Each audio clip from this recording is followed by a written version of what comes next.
زندگی بدلنے کے لیے لڑنا پڑتا ہے اور آسان کرنے کے لیے کچھ سمجھنا پڑتا ہے۔ منزل جب تک نہ ملے تب تک ہمت نہ ہارو، نہ ہی ٹھہرو، کیونکہ پہاڑ سے نکلنے والی نہروں نے آج تک راستے سے یہ نہیں پوچھا کہ سمندر کتنا دور ہے۔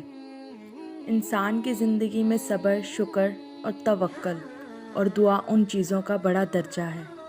صبر ہماری مصیبتوں کو ٹالتا ہے، شکر ہماری نعمتوں کو بڑھاتا ہے۔ کچھ جنگیں یقین کی ہوتی ہیں، اگر درد کی لہر سے ٹکرا بھی جاؤ تب بھی صبر کا پلڑا بھاری رکھنا۔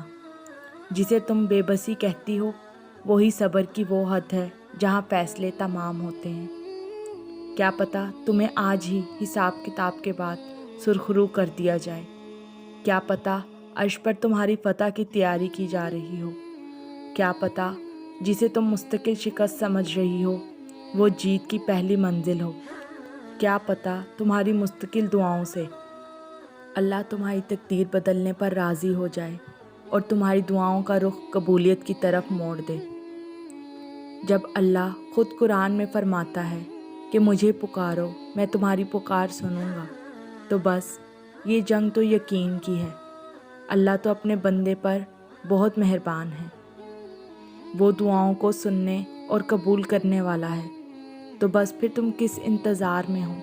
اپنے اللہ سے مانگو اور یقین سے مانگو، وہ بھی ملے گا جس کا تم نے گمان بھی نہ کیا ہوگا۔ تمہارا رب وہ رب ہے جو ہمیشہ دوستی کی دعوت دیتا ہے اور پھر اپنے بندے کو کبھی اکیلا نہیں چھوڑتا۔ خدا کی محبت کو کبھی فنا نہیں، اس کی محبت کبھی یک طرفہ نہیں، وہ ہمیشہ دو طرفہ ہے۔ اللہ ہمیشہ ہماری محبت کا جواب دیتا ہے۔ اللہ کی محبت وہ واحد محبت ہے جو ہمیشہ رہنے والی ہے، جو صرف اس دنیا میں نہیں بلکہ اس کے بعد بھی رہنے والی ہے۔